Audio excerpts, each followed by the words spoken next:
시청자 여러분 안녕하십니까. 시사진단의 현재훈입니다. 오늘은 김태석 제주도의회 의장을 모시고 지난해 성과 평가해보고 올해 제주 현안에 대한 해법 얘기 나눠보겠습니다. 김태석 제주도의회 의장 나오셨습니다. 도민 여러분께 신년 인사 부탁드립니다. 안녕하십니까. 제주도의회 의장 김태석입니다. 지난 한 해 동안 상당히 괴로움도 많았고 슬픈 일도 있었을 것입니다. 그러나 올 한 해는 또 다른 해입니다. 새로운 한 해를 맞이하면서 모든 가정에 기쁨과 행복만이 넘쳐났으면 하는 바람입니다. 고맙습니다. 네, 지난 한 해 어떠셨습니까? 지난해 평가를 해보시면요. 스스로 평가한다 그러면 좀 부끄러운 일이죠. 그러나 그 부끄러운 일에 맞게 항상 후회스러움이 많습니다. 지나간 거는 뭐 조금 더 잘했으면 하는 마음이 다 있지 않습니까? 우리 형 부장님도 마찬가지일 거고. 그래서 뒤를 돌아볼 때는 항상 아쉬움이 있는 거죠. 뭐 조금 더 부연한다면은 도민들이 더 가까이 다가서지 못했고, 도민들이 낮은 목소리에 더 귀를 기르지 못했고, 도민들과 가슴으로 만나지 못했고, 이런 일들이 좀 부끄럽고 후회스러운 점이 있습니다. 네, 아쉬움도 뭐 있으시겠지만 그래도 나름대로 성과라고 생각해 볼 수 있는 건 어떤 게 있을까요? 뭐 특별히 성과라고 제가 자랑하고 싶지는 않습니다만, 그러나 최선을 다했던 것은 사실입니다. 예컨대 그 13,000명에 가까운 분들이 청원을 하셔가지고, 비록 우여곡절 끝에 나온 결론이지만은 이제 그 갈등 해소 특위가 이제 만들어졌고요. 다음 또 행정조사 그 특위도 이제 결성되면서 이제 대규모 개발 사업에 대한 문제점도 이제 많이 조사를 했고, 그다음에 그건 11대 의회 들어오면서부터 느낀 거지, 실행된 거지만 그 의회 인사권 독립 문제라든지 이런 게 좀 실현돼 갖고, 그다음에 작년 6월에 이제 그 지속가능 발전 국제 컨퍼런스, 이것은 그 아마 지방의회 차원에서 유엔이 이제 제시한 비전을 그 지방의회 차원에서 처음으로 했다는 것은 아마도 의미가 있고, 그런 면에서 본다면 저는 성과라고 자평을 하고 있는 겁니다. 네, 알겠습니다. 본격적인 얘기 시작해 보겠습니다. 아무래도 가장 큰 이슈 제2공항 문제인데요. 예. 지난해 말 도의회에서 제2공항 갈등 해소 특위 구성하는 과정에서 많은 일들이 있었습니다. 예, 맞습니다. 특히 원희룡 지사가 예산 부동의를 해서 특위 활동에 좀 어려움이 예상되는데요. 어떻습니까? 특위 활동이 돈 문제 때문에 특위 활동이 위축된다고 보지는 않습니다. 그 우리가 예산을 요청한 것은 그 명분을 이제 도하고 그 의회가 합작해서 나가려고 한다는 그런 명분을 도민들한테 드리려고 하는 데 있는 거지, 예산이 없어가지고 이제 요청한 건 아닙니다. 우리도 사무조사 사무관리비라든지 이런 예산은 있습니다. 있음에도 불구하고 이제 우리가 정치로 예산을 요청해가지고 또 도가 그것을 승낙한다면 그것은 또 다른 차원의 문제지 않습니까? 그런 차원에서 우리가 예산을 요청한 거지, 무슨 재정이 없어가지고 요청했던 것은 아니었습니다. 네, 알겠습니다. 그 국토부 전력 환경 영향 평가에 대해서 환경부가 그 제보안을 요청을 했습니다. 그리고 한국 환경 영향 정책 평가원에서도 KI죠. 제2공항 입지 타당성이 낮다, 이런 검토 결과를 내놨는데요. 그러면 의장께서 보시기에 이런 부분이 그 제2공항 입지나 타당성에 얼마나 큰 중대한 하자로 혹시 보시는지요? 그 환경정책평가연구원에서 내놓은 게 조류충돌 위험성이잖아요. 그 조류충돌 위험성이 가장 중요하게 다뤄졌는데, 사실은 조류충돌 위험성은 비행기 추락이라든지 기타 등등 상당히 가장 중요한 그 공항이 비행기 위험 요소로 지금 간주되고 있는 겁니다. 그런데 그 환경정책평가연구원에서 이것을 제1위 조건으로 내세웠단 말이죠. 그렇다면은 이러한 위험이 상존해 있는 것이 사실이라면 이것을 강행한다는 것은 문제가 있는 것이죠. 과거에 원희룡 지사께서 그 입지 선정을 전문가들이 했기 때문에 우리가 되돌이킬 수 없다. 뭐 이런 그 투의 말씀을 하셨는데 환경정책 KEI 환경정책 연구평가원이 어떤 데입니까? 우리나라 국책연구원이고 가장 권위 있는 곳에서 그러한 의견을 제시를 했습니다. 그렇다면 이것은 문제가 있다고 봐야죠. 다음에 조류 충돌 위험성이 있다고 한다면은 철새 도래지 아닙니까? 철새 도래지가 인위적으로 바뀔 수 있는 겁니까? 바뀔 수 없는 거예요. 그럼 조류 충돌 위험성은 항상 상존해 있는 겁니다. 그럼 이것을 국토부가 어떻게 피해 나갈 것이고 어떻게 보완해 나갈 것이냐, 이것을 우리가 좀 주시해 봐야 될 것 같은데, 제 아마추어적인 생각을 봐서라도 철새 도래지를 어떻게 옮기지 않는 이상에는 그 충돌 위험성이 항상 있는 것이고 비행기의 안전성이 위협을 받고 있을 것인데, 이런 차원에서 본다면은 그 KEI가 권고한 그 보완은 상당히 의미가 있고 중대한 그 하자 보완 요구라고 저는 생각하고 있습니다.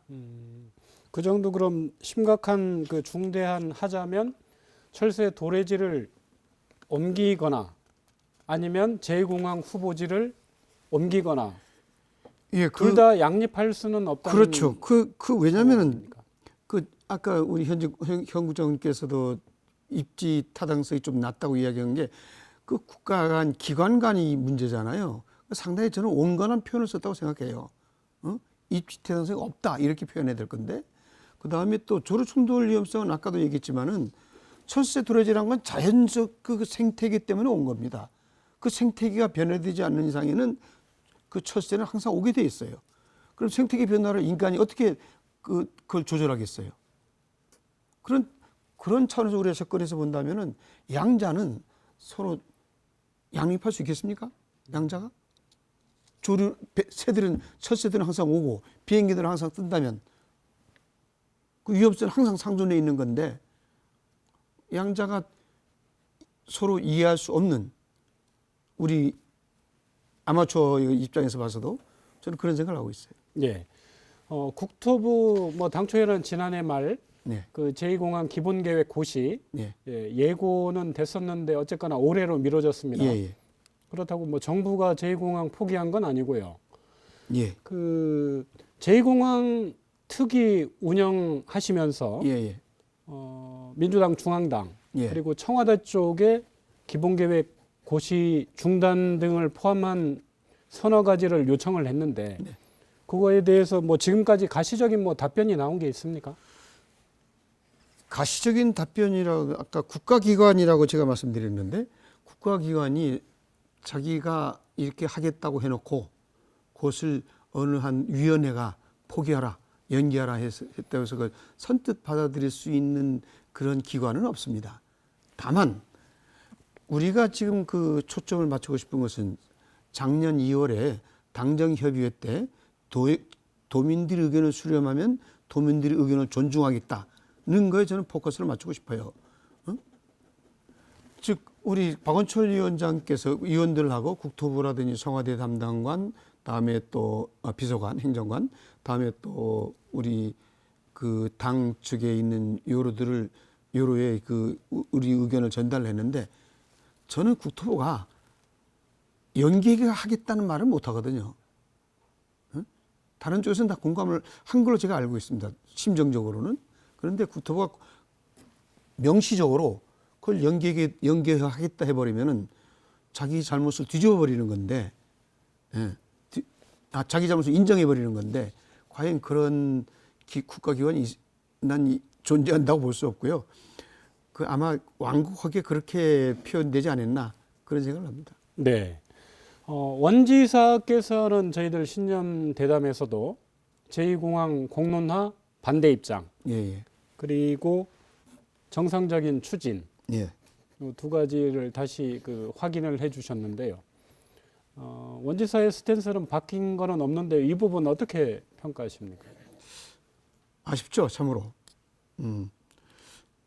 정치를 하려고 하는 사람이, 또 지방정부의 수장이 도민의 의견을 취합하는 과정을 거치지 않는다는 것은 그것은 정치 ABC에서도 어긋난 거라고 저는 봐요.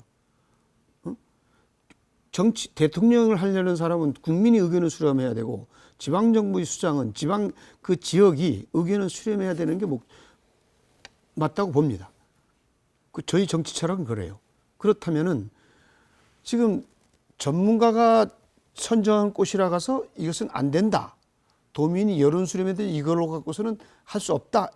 이 얘기하고 있지 않습니까? 지사는. 그런데 그 전문가들보다 더 상위층에 있다고도 볼 수 있는 환경정책평가연구원에서 그건 문제가 있다고 얘기를 했단 말이에요.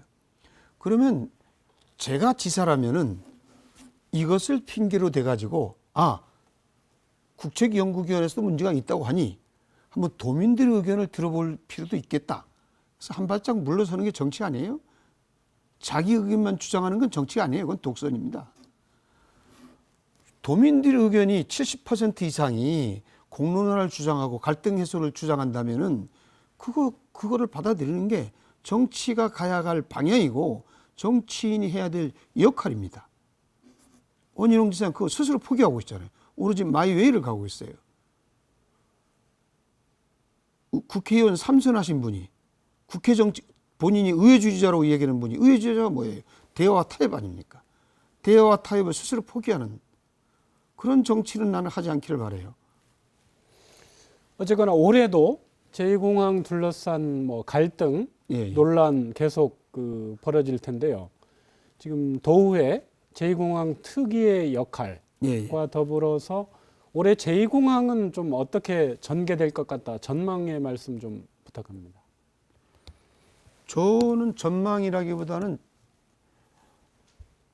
예컨대 제 개인적인 생각입니다. 문재인 대통령께서 후보 시절에 절차적 정당성과 투명성이 담보된다면 제2공항 추진을 적극적으로 협조하겠다 했잖아요. 그러면은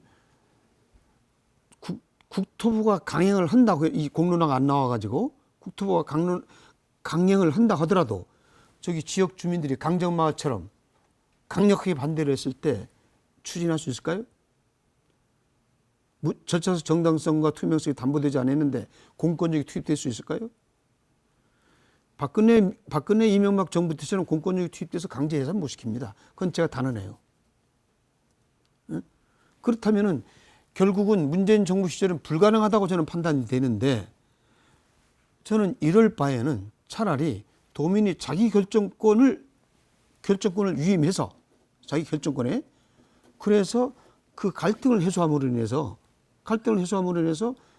어떤 선택을 하는 게 저는 제주도 그 갈등에 대한 낭비라든지 여러 에너지 낭비라든지 돈의 낭비라든지 이런 것을 없애는 가장 첩경이다. 그렇게 생각합니다. 네. 지난해 1년 대규모 개발 사업에 대한 그 제주도의회 행정사무조사가 전개가 됐는데요. 특이 활동이죠. 서늘리리 동물 테마파크와 관련해서는 사실은 그 주민 간 그 갈등 더 커지고 있는 상황인데요. 행정의 어떤 중재 역할 부족, 이 부분에 대한 비판의 그 목소리가 있는데요. 어떻게 생각하시는지요? 예를 들어서 제가 이 자리에서도 어떤 방송국, 어떤 언론에서 대담할 때도 그러는데 갈등이라는 것은 그 관계 사이에서 이루어지는 겁니다. 예컨대 찬성과 반대 단체 사이 관계에서 이루어지는 건데 그 관계가 얽혀졌을 때 갈등이 일어나는 거거든요. 그렇다면은 찬반 사이의 갈등을 중재해야 될 게 행정이고 정치 역할인데 그걸 스스로 포기하지 않습니까? 찬성단체의 그 입장만 좀 들어왔던 것이고 그 어떤 여러 가지 문제점 문서라든지 찬성단체들이 의견만 들어왔다. 이런 차원에서 본다면은 이것은 제2공항 갈등하고 똑같은 형태로 가고 있지 않느냐. 그렇게 저는 보고 있는 거죠. 예. 원지사가 대담서 밝힌 부분 중에 마을 갈등 그 원인을 이주민과 원주민 간의 갈등 구조로 보는 그 시각을 밝혔고요. 그래서 용역 사례로 한번 해서 풀어보겠다 이런 방안을 밝혔습니다. 자기의 책임을 남에게 돌리는 그런 문제고 행정은 행정의 책임을 져야죠. 예? 첫 단추를 잘못 꼈을 때 그 첫 옷은 제대로 입히지가 않습니다. 그리고 프레임을 이주민과 원주민이 프레임으로 간다면 그건 지사가 할 말이 아니죠. 이주민은 제주도민 아닙니까? 제주도민이 와서 자기가 살 권리를 찾겠다 그러는데 자기가 살 어떤 그 권리를 획득하겠다 그러는데 그 권리를 이주민과 원주민이 갈등 관계로 프레임으로 만들어 버리면은 그것이 지사가 할 일인가요? 다 똑같은 제주도민이에요. 그분들도 자기 행복 추구권이 있는 것이고 제주도에서 자기 주장을 이야기할 권리가 있는 거예요. 설사 이주민만 반대한다 하더라도 그런 프레임으로 몰고 나간다는 것은 아주 그런 도민 통합을 최우선으로 해야 될 도지사가 할 말은 아니다. 그렇게 생각하고 아까도 얘기했지만은 그 첫 단추를 잘못 꼈을 때 첫 단추를 풀어버릴 수 있는 용기와 지혜도 필요하다. 그것이 행정해야 된다. 이게 제 생각이에요. 네. 제주 곳곳에 갈등 현안들이 산재해 있는데요. 제주도 차원에서는 사실 전문가로 구성된 이 갈등 전문가 자문단으로 좀 풀어보겠다 해서 자문단을 구성을 했거든요. 제주도의 이런 그 대응 방식 어떻게 보시는지요? 그게 물론 좋습니다. 뭐 시스템을 제도를 만들어가는 과정으로 본다면 좋은데, 근데 그렇지 않아도 해야 될 방법은 다 있어요. 어떤 대규모 개발 사업이라든지 정책 결정하는 데 있어가지고 지역 주민들에게 제대로 된 정보를 제공하고, 그대로 그 정보를 제공하면서 지역 주민들이 참여를 유도하고, 그 참여 속에서 정책 결정을 유도하는 거예요. 요즘 현대 사회에서 그 주민 참여는 단순히 공청회 하나로 끝나는 게 아니에요. 정책에 참여시키는 겁니다. 예를 들어서 오키나와 같은 경우도 이제 그 몇 년간에 걸쳐서 도로 하나 만드는데도 지역 주민들의 의견을 들어가면서 이제 그 정책 결정에 참여를 시켜서 갈등을 해소하고 있고요. 다음에 뭐 방송국이 어느 방송국인지 모르겠습니다만 프랑스 낭뜨 공항도 몇십 년에 걸쳐서 이제 그 갈등이 있었던 거 결국은 지역 주민들이 스스로 결정해서 그 공항을 취소시키지 않았습니까? 결국은 그 과정에서 그 갈등이라는 건 상당히 그 복잡하고 시끄럽게 보일지라도 결론이 나면은 다 승복하는 거 아닙니까? 따라서 무슨 자문단이나 이런 구성이 아니고 정책을 결정하기 전에 정책의 원초적 단계에서 지역 주민들이 참여를 유도하는 게 최우선순위다. 그 다음에 자문단이라든지 이런 게 필요하지 않느냐 그런 거죠. 네. 그 행정사무조사 특위 사실은 신화역사공원 하수 처리 문제 때문에 시작이 됐는데요. 예. 최근에는 3월 그 준공을 앞둔 드림타워 이 두고 하수관 매설 공사 때문에 최근 주민 반발이 시작이 됐습니다. 네네. 이거 어떻게 풀어야 될까요? 제가 그 노영동이라 가지고 그것을 뭐 지역 주민들한테 들어서 알고 있는데 사전에 그 동민들이 전혀 몰랐어요. 하수관 매설을 하는 걸. 근데 그 공사를 할 때 알았대요. 저한테 그 정보를 제공하신 분이 그거예요. 행정이 그 실수들이 자 이렇게 가니 이렇게 하겠다. 그 지역 주민들이 양보해 달라. 그렇지 않으면 지역 주민 이렇게 했을 때 어떻게 하면 되겠느냐. 동의 절차를 구하는 게 생략되어 있는 게 갈등이 가장 중요한 요인이에요. 그런데 그런 게 없어가지고 무조건 매설 어느 날 갑자기 그 조그마한 도로에 그냥 땅이 패이고 하는 거 봤을 때 현 부장 같으면 그거 찬성하시겠습니까? 갑자기 차 댈 곳도 없고 차 2대만 지나가도 겨우 막히는 곳인데 예를 들어서 그렇다는 겁니다. 예를 들어서 그러니까 사전에 아까도 얘기했지만 정책이 원초적 관점에서 이게 트림타워 같은 경우는 문제도 많았던 진짜 우여곡절 끝에 완성된 곳이잖아요. 그럼 준공 막바지 들어와가지고 어떤 그 착오 때문에 이게 지연된다면 제주 전체를 위해서도 또 행정의 신뢰성이 없어지는 거고, 다음에 투자자에게도 어떤 행정의 신뢰성이 없어지는 거고, 이런 거를 보완해 나가는 게 저는 보완이 아니고 당장 시급하게 고쳐 나가야 되는 게 저는 행정이다, 그렇게 보고 있습니다. 행정사무조사 특위 활동 네네. 지금 뭐 마무리 단계인데요. 예.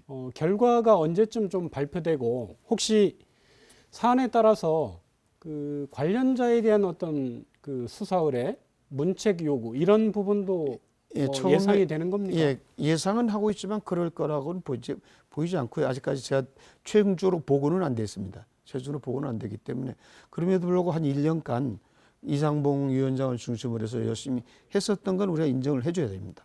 그리고 그 결과가 어쨌든 간에 거기서 시행착오라든지 이런 모든 것을 그 행정사무조사 특위가 건져냈다고 봐요. 그것은 큰 성과라고 저는 자평하고 있습니다. 싶습니다. 왜냐면 그것이 이제 백서가 나올 거로 보는데, 그 백서가 나오면 다시는 되풀이되지 말아야 될 거 아닙니까? 그런 과오가. 그런 차원에서 본다면 행정사무조사 특위 역할이 무슨 수사라든지 뭐 그 공무원들이 잘못을 뭐 고발한다든지 이러한 역할보다도, 제가 이 자리에 나와서도 행정사무조사 특위가 컨설턴트, 미래지향적인 컨설턴트 역할을 해야 된다고 한 예, 그런 겁니다. 거기 잘못은 찾아내되 그것이 그 과오를 다시 하지 않도록 우리가 어떤 샘플을 만들어내는 게 중요하다.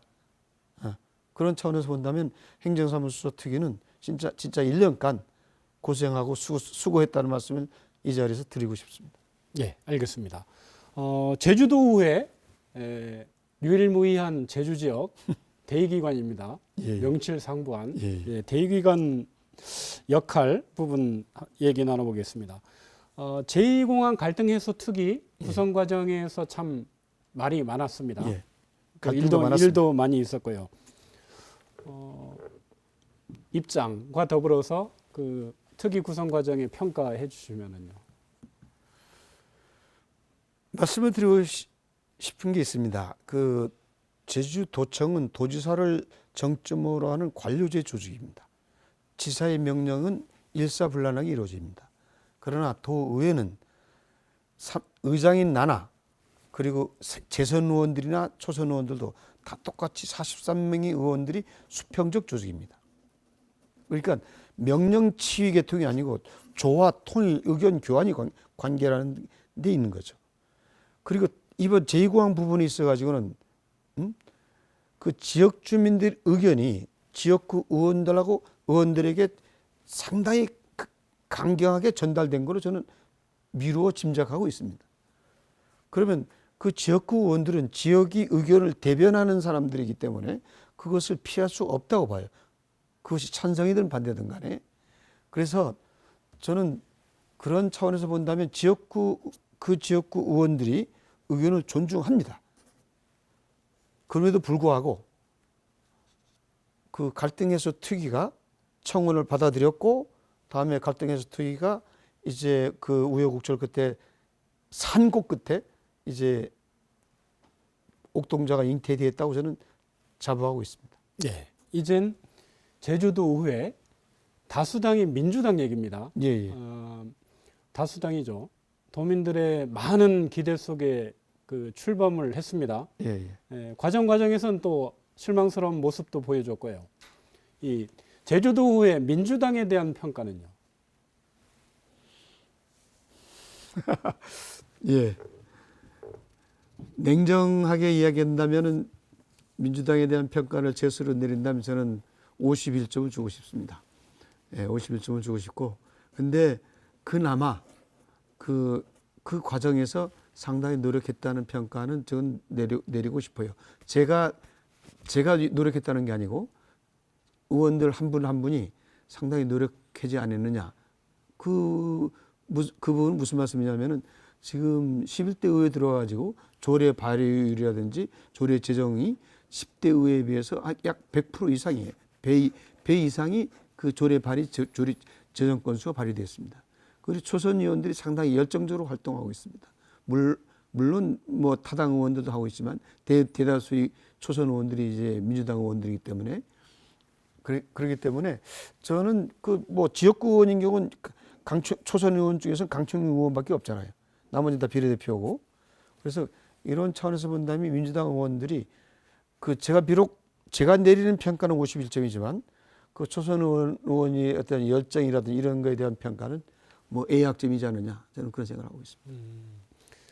뭐 어쨌거나 다수당이 의회 자체를 뭐 지배하는 거 이것도 바람직한 거는 아니지만 그래도 도민 사회나 아니면은 제주도민들이 그 이제 원하는 바라는 그런 현안 처리 과정에서는 사실은 다수당으로서의 어떤 역할이나 기대 이런 거에 부응을 해야 되는 모습도 있는데요.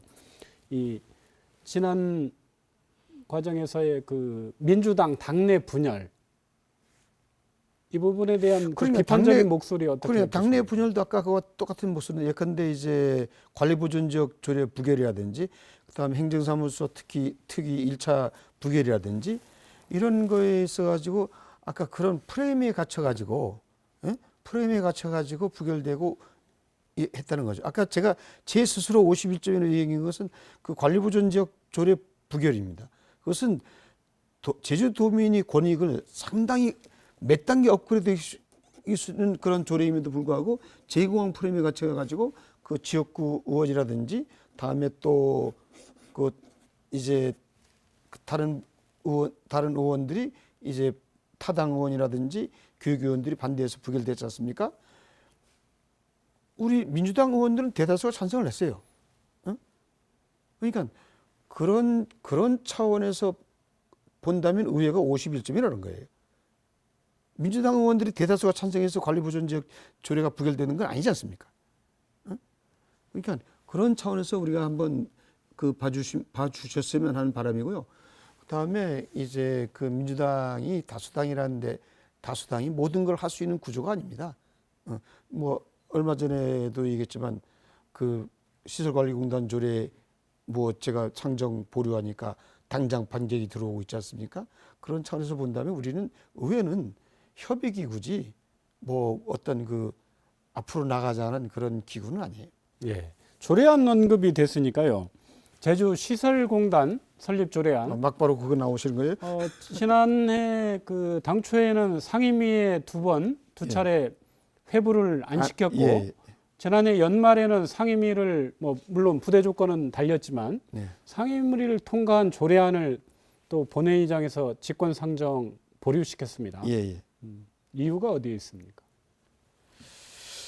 예, 제가 두 번을 상임위 회부 안 한 이유는 뭐 여러 가지 이유가 있었고 지금도 마찬가지입니다만은 그 해당 상임위에다가 어떤 메시지를 주려는 의도가 있었던 건 사실입니다. 의장이 이러이러한 게서 굉장히 많이 살피고 있으니 상임위에서 이제 충분히 논의를 해주기를 바란다는 그런 무언의 메시지였습니다. 그렇다고 이런 얘기를 해버리면은 그건 상임위에 대한 압박이 돼버리는 것이고, 그런데 상임위에서도 한 2달간에 걸쳐서 2번에 걸쳐가지고 보류하다가 결국 연말에 통과시켰는데, 형 국장님, 2018년도에 제주 지역 경제 성장률이 마이너스 1.7%입니다. 외환위기 이후에 최악의 상태예요. 그 다음 2019년도도 제주연구원에 의하면 0.4%, 3%입니다. 실제 성장률은 마이너스란 뜻이에요. 다음 2020년도 0.8%. 그것도 실제 성장률은 마이너스란 뜻입니다. 조직이라는 것은 한번 만들어지면 역진하지가 않습니다. 없애버릴 수가 없어요. 그러면 약 1000여 명에 가까운 조직이 만들어지는데 이런 상태에서 의회가 그대로 상정만 하는 게 올바른 것이냐? 이것이 이제 첫 번째예요. 다음 두 번째는 지금 재정 절벽 상태에 이루어졌다고 모든 도나 의회가 다 같이 인정하고 있지 않습니까? 도내에 있는 전문가들도 인정하고 있고, 이런 재정 절벽 상태에서 도민이 혈세가 막대하게 투입되는데 그 혈세를 투입하게 만드는 것이 의회의 역할이냐? 그에 대한 의문도 있습니다. 이런 여러 가지 상황을 종합해 봤을 때 이것은 의회가 할 일은 아니다. 좀 더 두고 봐야 된다. 그리고 이게 시급을 요하는 사안은 아니에요. 이제까지 몇 년간에 걸쳐서 논의되어 왔고 어느 날 갑자기 들어왔던 겁니다. 그래서 이것은 더 신중한 절차가 필요하다고 판단을 했고, 그 다음에 당시 김현민 기획조정실장을 불러가지고 이거에 대해서 의회와 기조실, 즉 행정자치위원회와 기조실이 함께 합동으로 토론을 해라. 그게 뭐 전문가 집단하고 이해 당사자 집단을 불러가지고 토론해서 거기서 합리적인 의견이 제출된다면은 나는 언제든지 본회의에 회부하겠다, 상정하겠다는 말씀을 드렸던 겁니다. 예, 알겠습니다. 앞서 제주도와 제주도 의회 차이점을 설명하시면서 제주도는 뭐 독임제 기관이라고 하면 지방의회는 이제 합의제 기관이다. 예. 모든 의원들이 다 각자의 의견이 있다. 그런 차원에서 하면 상임위의 결정을 사실은 의장께서 무력화하는 거 아니냐. 이런 그런 상식적인 그 문제점도 있지 않습니까? 예, 인정합니다. 근데 상임위 권한을 상임위 권한도 있지만 의장의 권한도 있어요. 그건 국회도 마찬가지고. 그럼 두 개의 기관이 충돌할 때, 두 개의 기관이 충돌할 때 이 문제점도 생각을 하셔야죠. 상임위 권한이 어떤 그 무소불위 권한이 있는 게 아니거든요. 의장도 의장도 불상정 권한이 있기 때문에 그때 당시에 그 의사진행 발언으로 인해서 그 김한국 의원이 의사진행 발언을 해가지고 의장이 권한을 비판했던 겁니다. 그러니까 서로 상대방에 대해서 비판을 할 수 있습니다. 그러나 과거에 9대 의회 때도 그 삼다수 증사안에 관한 문제를 박희수 의장이 불상정했습니다. 그것도 그럼 상임위 권한을 무력화시키는 거죠. 그냥 서로 두 개의 기관이 권한을 가지고 충돌할 때는 무슨 최종 권한자가 누구냐? 이것도 존중을 해야죠. 그래서 대표자인 의장이 있는 거 아닙니까? 알겠습니다. 이렇게 해주시면 고맙겠습니다. 관련해서 그러면 의장께서 민주당 소속인데 네네. 그런 의장의 어떤 뭐 횡포 뭐 이런 부분에 반발해서 네. 다른 당 도의원이 예. 제안한 그런 액션이 나오면 저는 이해를 하겠습니다. 김경학 운영위원장 민주당이죠 같은 이런 의장 직권상정 이거 지나치다. 그래서 요건을 강화하는 회의 규칙을 개정을 추진을 했습니다. 어떤 입장입니까? 근본적으로 원칙적으로는 그 의견이 나쁘지는 않습니다. 그러나 지금 까마귀 날짜 배 떨어진다고 그 제2공항 상정 부분에 대해서 그것이 나오자마자 그걸 지금 꺼내들었거든요. 그 카드를. 그럼 결국은 그걸 무력화시키겠다는 건데 저는 그 의도에서 문제점이 있다고 봤기 때문에 그것을 상정 안 했던 겁니다. 그리고 지금 임기가 6개월밖에 안 남은 제가 차기 의장의 권한도 생각을 해야 되거든요. 그래서 이런 것을 염두에 뒀다고 말씀드리고 싶습니다. 네.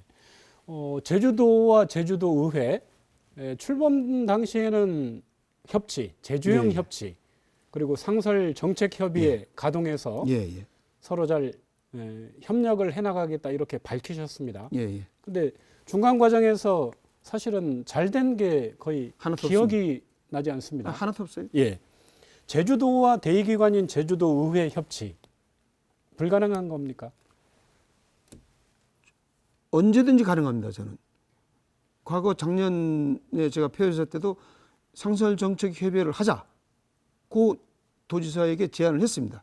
그 의회 본회의장에서 폐회할 때. 그런데 도지사가 거부하고 있어요. 지사가 또 취임 1주년 기념사에 때도 지사가 무슨 말씀을 했냐면은 그 기자간담회 때 의회 내부에서 의견이 조율이 안 돼 가지고 정책 협의가 이루어지지 않고 있다. 천만의 말씀이에요. 만약 의회 내부에서 조절이 안 됐다면은 제가 상설정책 협의회를 하자고 폐회사에 이야기할 수 있겠습니까? 다음 또 하나 또 과거로 더 돌아간다면 작년 3월 25일 상설정책 협의회를 하자고 의제까지 다 조율됐습니다. 의제까지 다 조율이 됐는데 어느 날 갑자기 기조실장이 와가지고 연기를 했어요. 3월 25일 날이었습니다. 협의회 날짜가 그 지정이 된 거는. 근데 그 전에 기술청에 와가지고 연기 요청했습니다. 4월 초쯤으로. 안 하고 있어요. 이유가 뭐냐? 제2공항 의제를 빼달라고 해서 뺐어요. 정책협의회 의제를. 빼달라고 해서 뺐는데 중요한 것은 기타 사항에 들어가가지고 그 정책협의회 위원들이 제2공항을 질문 안 할 수가 없잖아요. 하겠죠, 당연히. 그거는 내가 막지 못한다. 그걸 내가 어떻게 막느냐? 그거였습니다. 제가 생각하기에는. 그러니까 본인들이 그 어떤 그 장벽 때문에 못하는 걸 지사가 계속 의회의 탓으로 들렸단 말이에요. 그래서 제가 폐회사 때 얘기한 거고. 또 상설정책협의회 단점이 또 하나 뭐냐면 양 기관이 합의를 해야 돼요. 의제가. 합의가 안 되면 열릴 수가 없어요. 그래서 그 상설정책협의회 그 열리지 못한 최대의 난관은 저는 제2공항이 있다고 봐요. 우린 제2공항에 대해서 항상 열린 자세인데 저쪽은 아니잖아요. 열릴 수가 없죠. 전 그걸 뭐 의회 책임이라고 이건 의회 책임은 아니라는 걸 자신 있게 말씀드립니다. 네, 알겠습니다. 어쨌거나 의장께서는 뭐 임시회든 정례회든 기회 있을 때마다 원희룡 지사에 대해서 날선 발언을 했고 또 언론에 이제 이슈가 되기도 합니다. 그러면 지난해 원희룡 지사에 대한 평가 그리고 도정에 대한 평가 정리 말씀으로 해주시면요. 그런 질문 안 해줬으면 좋겠는데. 아니, 제2공항 포함해서 모든 그 제주 현안에 대한 평가죠. 조금 저는 원희룡 지사가 좀 아까도 전체적으로 흐름을 얘기한다면 그런 뜻이었는데 폭넓게 갔으면 좋겠어요. 통 크게. 대권을 꿈꿨던 사람이고 앞으로도 꿈꾸는 사람이 통 크게 가셔야지 그 조그만한 제주도의 틀 내에서 갇혀가지고 생각한다면 저는 참 아쉽다. 큰 정치를 하려는 분이 그 국토부와 문재인 정부잖아요. 민주당 정부잖아요. 그다음 어쨌든 본인은 무소속이지만 자유한국당이나 바른미래당이나 이런 데 가까운 분이잖아요. 예? 그렇다면은 여기서 대립각을 세우는 것이 이건 제 개인적인 생각입니다만 도민들의 지지를 그 어떤 그 찬성 반대쪽의 지지를 못 받는 것보다는 훨씬 낫지 않느냐. 그래서 자기 존재감을 그 전국에 그 알리는 것이 저는 그렇게밖에 생각이 안 돼요. 또 두 번째는 자기만이 옳다고 한다면 그건 정치가 아니죠. 자기 생각만이 옳다고 하면 그런 차원에서 본다면은 원희룡 지사가 너무 단선적으로 정치를 하려고 하는 게 아니라 제주도에서 뭐 육지 정치도 제가 잘 모르겠습니다만은 뭐 와서 보면 다 그렇잖아요. 뭐 핑계가 너무 많아요. 핑계가. 핑계 대지 말고 다이렉트로 가자는 거죠. 여러 가지 길을 열어놓고 그 길 속에서 최선의 길을 선택해야지 자기 길만 가겠다 그러면은 그건 정치가 해야 될 본령은 아니라고 봅니다. 네, 알겠습니다. 여러 가지 그 굵직한 현안들을 해서 여쭤보겠습니다.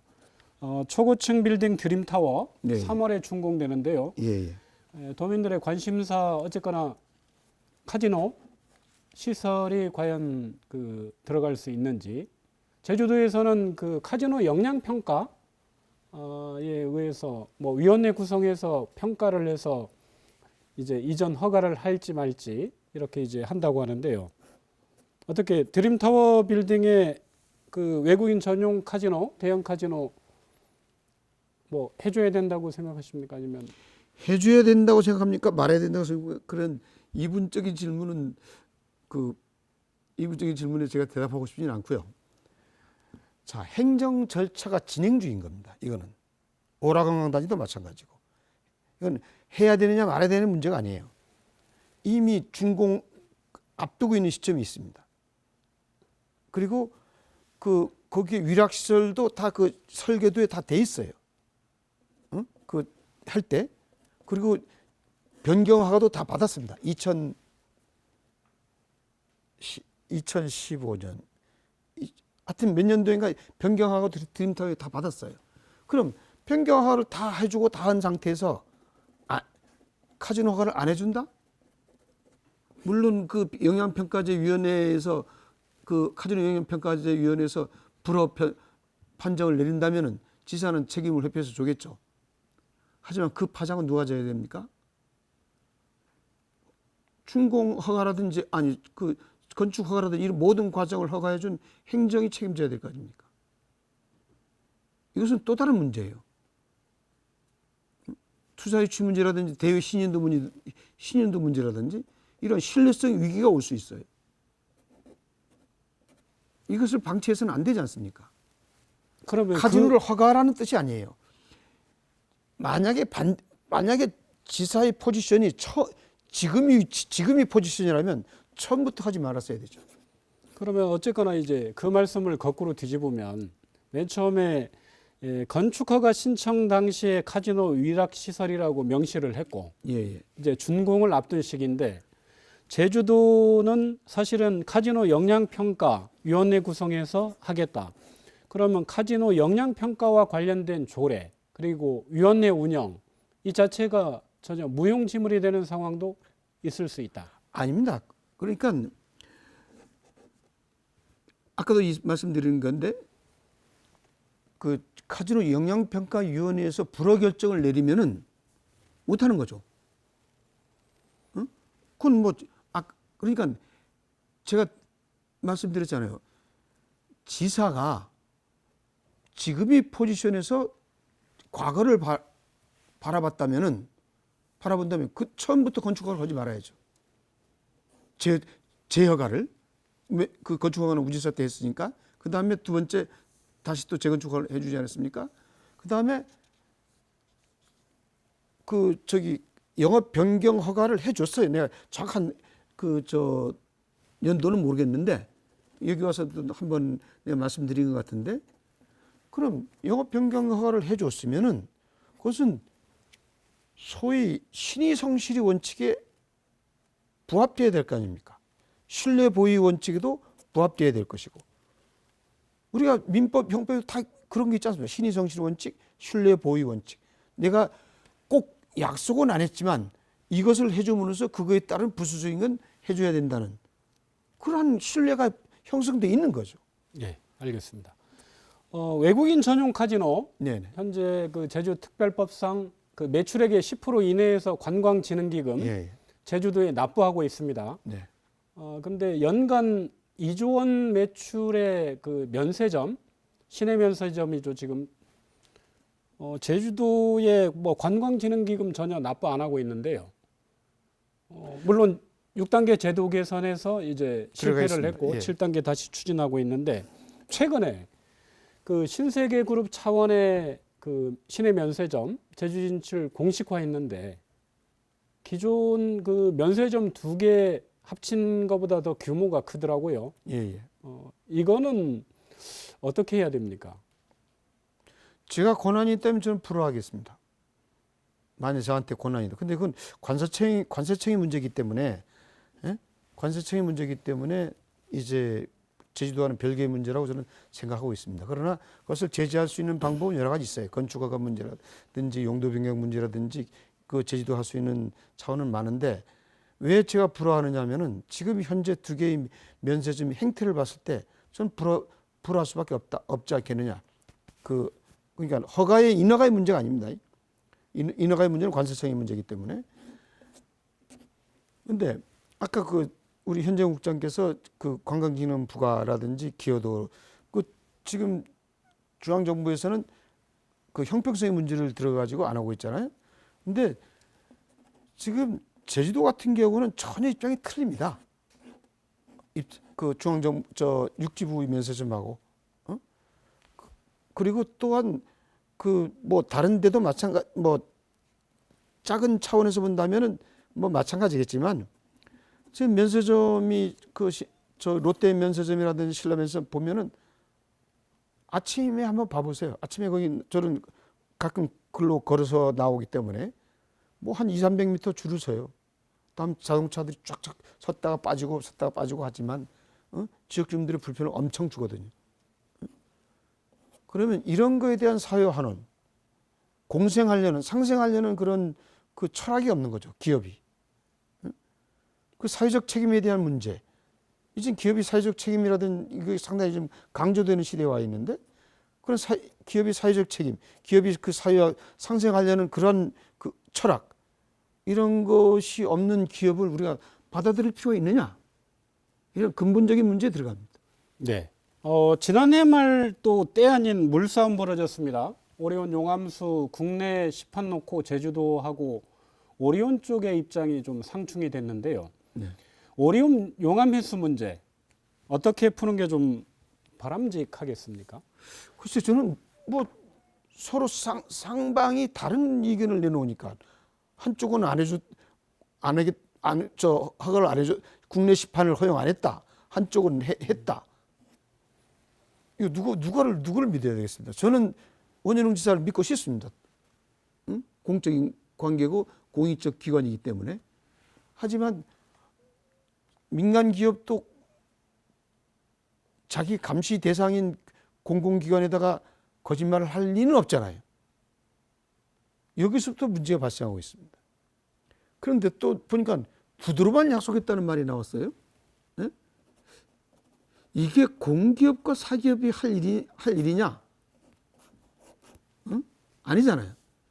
구두로 약속한 게 무슨 그것도 계약 관계 뭐 들어간다면 저도 할 말은 없습니다만은 그런 데서 어설프게 접근한 건 행정이다. 네, 그런 생각이 드네요. 그 용암해수 지하수는 사실은 2년에 한 번씩 예. 지하수 취수 허가를 받습니다. 이제 제주도에 이제 동의를 받는 절차가 있는데요. 용암해수는 전혀 없습니다. 예. 이 공수화 정책에는 조금 안 맞는 부분도 있는 것 같은데요. 예, 그 용암매수 예, 개념을 좀 이야기하려고 그러면은 그 바다 밑 지하수지 않습니까? 제주도가 그 현무암질이기 때문에 그 바다 밑에 또 전부 현무암이지 않습니까? 그럼 다공질이에요. 그 돌을 통해서 그 많은 미세한 구멍을 통해서 지하수가 들어갑니다. 바닷물이 들어가요. 그래서 용암 지하수가 소위 바다 지하수예요. 그렇기 때문에 아마 제주도가 그 용암 해수는 무한한 자원이라고 생각해서 그 공수화 개념을 도입을 안 했는지 모르겠습니다만은 그런 차원에서는 제주도가 아까 그 계약 관계라 구두로 약속했다든지 아니면 그런 그 공수화 무한한 자원이라고 만약에 인식을 해서 공수화 개념을 도입 안 했다 그러면 그건 행정에 문제가 있다고 봐야 되죠. 의회 차원에서 그 공수화 정책 할 그 용의는 혹시 없습니까? 일단 그거는 의원님들이 내가 알고 있는 의원 몇 분이 공수화를 해야 된다 하면서 조례를 이야기하시는 분들을 제가 들었습니다. 그런데 이게 또 소급 입법이잖아요. 네? 그렇죠. 그 한진물 증산이 소급 입법으로 제재 적용이 안 되듯이. 그래서 첫 단추를 잘 끼워야 된다는 게 제가 항상 하는 얘기가 그겁니다. 예, 알겠습니다. 네, 올해 가장 큰 이슈 뭐니 해도 4월 국회의원 선거인데요. 예. 의장께서는 일찌감치 불출마를 선언을 했습니다. 예. 불출마하시는 이유가요? 그럼 뭐 기사에 나온 그대로입니다. 뭐 오늘도 아까 제공항 부분 제일 많이 다뤄졌잖아요. 근데 제가 지난 3월 달부터 계속 제공항 공론화를 추진하자고 했습니다. 근데 이제 11월 달에 13,000명에 가까운 분들이 청원을 해서 제공항 공론화 문제가 이제 의회로 들어왔고 그다음에 이제 특위까지 만들어졌습니다. 특위까지 만들어 놓은 상태에서 제가 제 개인적인 명예라든지 개인적인 욕심을 위해서 그 뭐 대의명분은 뭐 많습니다만은 욕심을 위해서 국회를 출마한다는 게 제 정치적 양심에는 맞지 않다고 판단했습니다. 예. 이거 짧게 여쭤보겠습니다. 제주시 갑선거구 예. 사선 강창일 의원 뭐 불출마 선언을 했고 예. 하마평에 오르던 도의원들도 모두 사실은 불출마를 선언했습니다. 예. 예. 뭐 전략공천 입장이- 때문에 이런 거죠. 입장이 뭐 있겠습니까? 아니, 의장께서 보시는 부분 예, 어떻게 그 보시는지. 저는 박원철 위원장이나 김의원 부의장, 그다음에 이경용 위원장이 말을 그대로 액면 그대로 듣고 싶습니다. 그 본이 뭐 어떤 분은 25% 감점 때문에 뭐 사용했다는 이야기도 언론에서 잠깐 나왔던데, 국장님 순수하게 그냥 받아들이는 게 어떻습니까? 네. 받아들여 주세요. 지금 제주 지역 3개 선거구 예, 모두 민주당이 예. 갖고 있는데요. 예. 그런 만큼 4월 총선에서 이제 중요한 선거 아닙니까? 예. 예. 총선 전망 좀 해주시죠. 전망이라보다는 기대를 하고 싶은데요. 세계 선거구가 전부 민주당으로 선출되었으면 하는 바람입니다. 예. 그리고 강창일 의원이 불출마 선언을 한 제주시 갑 선거구 네. 만에 하나 이게 그 전략 공천 지역으로 전략 공천 선거구로 중앙당에서 발표를 하면 사실은 한두 달 전부터 미리 예비 후보 등록해서 열심히 해오던 분들도 있을 거고, 그리고 이게 상향식 민주주의하고는 좀 안 맞는 거 아니냐 이런 그 여론들도 있을 수 있는데 어떻게 생각하십니까? 중앙당이 하는 일을 제가 뭐 감히 이야기는 못 하겠고요. 물론 그런 분들한테는 억울한 면이 많이 있겠죠. 근데 당헌 당규의 전략 공천 부분도 있을 거라고 저는 알고 있습니다. 그리고 또 현역 의원들이 불출마 지역에는 그 전략 공천으로 갈 수도 있다는 그러한 메시지를 중앙당이 보낸 걸로 저는 알고 있습니다. 그래서 그런 차원에서 한번 봐주십시오. 지금 도의장 임기로 6개월 남았습니다. 예. 남은 임기 내에 이거는 꼭 하고 싶다. 어떤 게 있겠습니까? 뭐 가장 중요한 것은 갈등에서 투기를 원만하게 마무리해가지고 그 도민들이 의견을 그 하나로 묶어가는 과정, 하나로 묶어갔으면 좋겠습니다. 그래서 다시는 이런 갈등이 일어나지 않았으면 좋겠고 그거에 최선을 다하겠습니다. 뭔가를 하려고 하는 게 아니고 지금까지 한 1년 반 동안 해온 거를 마무리하는 데 노력을 다하겠습니다. 네. 그러면은 그 제2공항 갈등 해소 투기 운영 과정에서 그럼 가장 큰 혹시 걸림돌로 예상하고 계신 게 있나요? 예, 찬성 단체들이 찬성을 하시는 분들이 여기에 좀 참여를 적극적으로 해주셨으면 어떨까 하는 생각이 듭니다. 왜 그러냐면은 이게 그 갈등이라는 것은 아까도 처음 소두에 말씀드렸지만 관계와 관계 속에서 일어납니다. 제2공항 갈등도 찬성단체와 반대단체의 갈등 속에 일어나는데 중요한 것은 이 중간지대에 있는 분들, 중립지대에 있는 분들을 어느 쪽으로 가느냐에 가느냐에 따라서 찬반이 여론이 엇갈리는 거거든요. 그렇다면은 여기서 어떤 승복하는 자세가 필요한데 찬성하시는 분들도 여전히 그 제2공항이 당위성을 설명하고 반대하시는 분도 제2공항이 필요 없다는 당위성을 설명하시면서 중간지대에 있는 분들을 좀 이상한 표현이지만 자기 쪽으로 모아가는, 그래서 도민이 자기 결정권을 존중하고 그 다음에 그 결정에 찬성이든 반대든 승복해지는 그런 아름다운 룰이 제주도에 만들어졌으면 하는 바람입니다. 네, 토론 진행하다 보니 마무리할 시간이 됐는데요. 네. 마지막으로 도민 여러분께 마무리 인사 말씀 부탁드립니다. 예, 존경하는 도민 여러분, 이제 새해가 밝았습니다. 새해는 또 다른 해입니다. 1919년과는 다른 해입니다. 그래서 희망이 해라고 할 수도 있습니다. 미래가 아름다운 것은 미래가 열려져 있지 않기 때문입니다. 도민 여러분, 의회도 여러분과 함께 그 미래를, 열려져 있지 않는 미래를 하나씩 열어나가면서 도민 여러분에게 행복과 희망을 안겨주도록 노력하겠습니다. 고맙습니다. 네, 오늘 함께 얘기 나눠주신 김태석 도의장께 감사드립니다. 올해도 제주도의 발전을 위해 힘써 주시길 기대하겠습니다. 다음 시간에 뵙겠습니다. 함께 해주신 시청자 여러분 고맙습니다.